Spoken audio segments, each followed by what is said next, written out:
Come on, बे भिडिअआ बारा गोलाव जानाय नङा नाथाय बिराद इम्पर्टेन्ट जाय मानसिफ्रा आंनि 0.01% मानसिफ्रा आंनि भिडिअफोरखौ नायबाय थायो अब्ला बिसोर मिन्थिखागोन आंनि भिडिअआवबो बेसेबां इम्पर्टेन्ट पइन्टफोर हाबनानै थायो नाथाय गोबां मानसिफ्रा 99.99% मानसिफ्रा आंनि भिडिअखौ भेलु होनाय नङा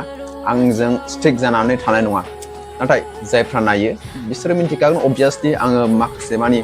मेन पइन्ट्स मेन उद्देश्यखौ लानानैसो भिडिअफोरखौ बानायो आरो बियो एक्चुअली इम्पसिबल कि आङो माहाजोन नङा मा रिच क्लासनि मानसि नङा मिडल क्लासनि मानसिफोरखौ बुजायनो थाखाय गोसो जानाय नाथाय बेबो मोनसे फेक्ट कि आङो मिडल क्लास जानानै आंनि प्रब्लेमखौ आंनिफ्राय साबसिन मिथिनो हानाय आरो रावबो जानाय नङा स' बेनो कि आङो मिडल क्लासनि प्रब्लेमखौ मिथिगौ आङो नोंथांमोनजों बेनि सोमोन्दै सलुसन नागिरनानै भिडिअफोरखौ लाबोयो बेनो मेन उद्देश्य बेवहाय जोङो गोबां खोथा हाबनानै दं जायखौ जोङो बे भिडिअनि गेजेरजों मिथिनो थाखाय हागोन जानो हागौ नोंथाङा EMI नि सोमोन्दै माबाफोर मिथिनो थाखाय लुबैयो जानो हागौ नोंथाङा EMI आव गारि लानो लुबैदों जानो हागौ EMI नि गेजेरजों नोंथाङा कार बख'नो गोसो जादों EMI आव लन लानो गोसो जादों एक्सेट्रा बे गोबां गुबुन आलादा मोनसे माबा जानो हागौ उद्देश्य आरो बेनो EMI is a trap EMI आ जोंनि थाखाय ट्रेप EMI लानाय माने जोङो हाखराव गोग्लैनाय बेनि सोमोन्दै माखासे केलकुलेसन नोंनि फैसा नोंनि सालारिखौ लानानै जोङो माखासे माने बाथ्राफोरखौ सावरायगोन जाय बाथ्राया इम्पर्टेन्ट जाय केलकुलेसनखौ जानो हागौ नोंथाङा माब्लाबाबो खालामफेराखै जाय केलकुलेसनखौ नोंथाङा माब्लाबाबो सानफेराखै जाय केलकुलेसनखौ जोङो दिनै मोनगोन मिथिनो थाखाय हागोन बेनिखायनो भिडिअखौ लास्टसिम नोंथाङा नाय होननानै आङो नोंथांखौ खावलायो मोनसे बाथ्राखौ खोनासं जायआ इम्पर्टेन्ट बेयो मोनसे क्लिक बाइट बायदि जायखौ खोनासङोब्ला इन्टारेस्टिं जागोन बे जाबाय EMI isn't it evil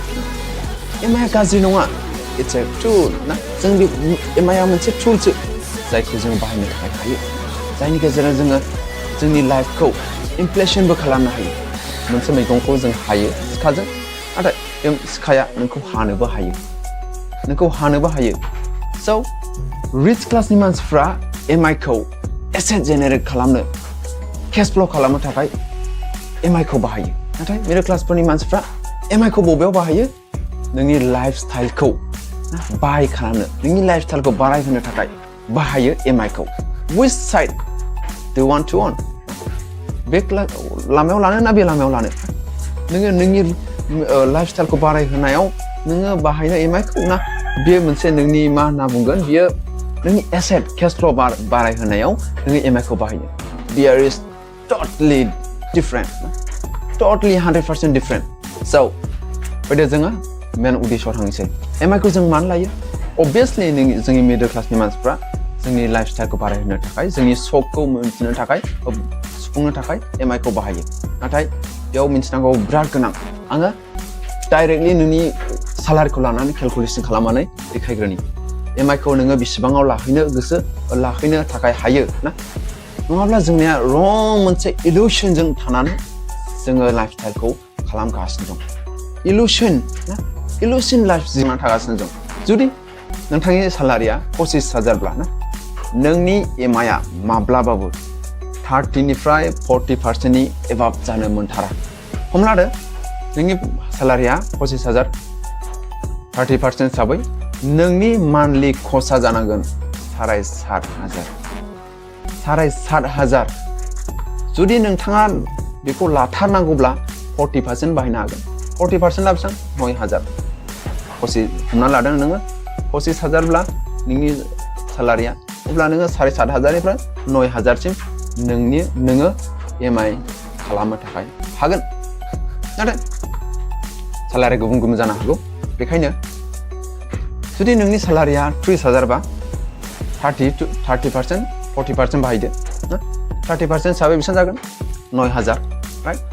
9,000निफ्राय 12,000सिम नोंनि EMI आ जानांगोन बियो फाइनान्स एडभाइजारफोरनि मोनसे एडभाइस नाथाय माय एडभाइस इज डिफरेन्ट मानो होनना बुङोब्ला मिडल क्लासनि प्रब्लेमखौ आंसो मिथिगौ नोंथांनि प्रब्लेमखौ आं एक्चुअलि मिथिगौ आंनि प्रब्लेमखौ आं एक्चुअलि मिथिगौ बेखायनो माय एडभाइस इज 20% 30% जुदि नोंनि सालारिया 25,000ब्ला नोंनि मान्थलि कस्टआ जानांगोन 5,000निफ्राय 7,500नि गेजेराव नोङो EMI दिहुननो थाखाय हागोन जुदि 30,000 बा नोङो 9,000निफ्राय लानानै 7,500निफ्राय लानानै 9,000सिम नोङो EMI खालामनो थाखाय हागोन बेयो नोंनि केलकुलेसन जानांगोन जायखिया नोंनि सालारिया जेसेबां नोङो बेखौ आंनि एडभाइस बायदिब्ला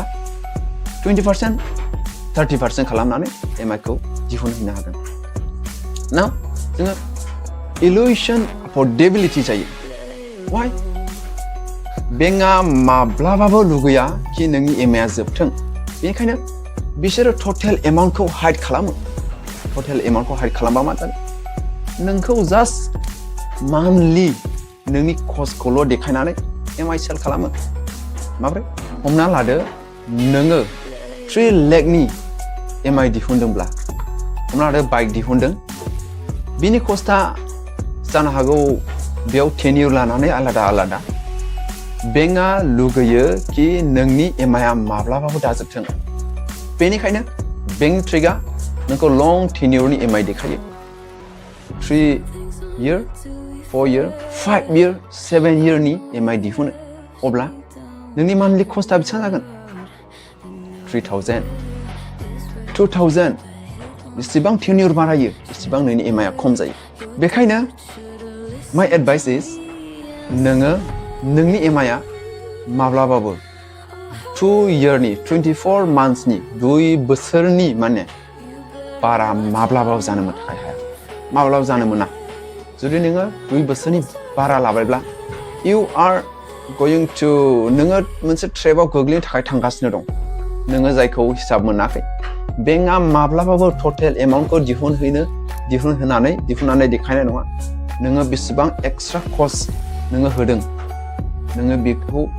बेंकआ दिहुननानै नोङो देखायनाय नङा बेनिखायनो जोङो स्मार्ट जानांगोन जोङो नोंनि टटेल एमाउन्टखौ नायग्रोनांगोन नोङो बेसेबां एक्सट्रा कस्ट होदों बेखौ नायनांगोन आंथ' बुङो 2 years and 20-30% of your monthly salary बेबायदि जानांगोन आंनि बुंनांगौआ बेल' आरो आं गोलाव बुंलांनो थाखाय हायो नाथाय भिडिअ'आव एसे प्रब्लेम जायो आङो बेखौल' बुङो EMI लानायनि सिगां नोङो मोनथाम कुइसन सों गावखौनो गाव बियो नोंनो इनकाम जेनेरेट खालामगोन ना बियो नोंखौ मान्थलि सेल जागोन नोंनि सालारि बेखौ नोङो सों गावखौनो गाव जुदि बियो नोंनो इनकाम जेनेरेट खालामाब्ला डोन्ट डु इट मोनसे कुइसन बावा जुदि नोंनि EMI आ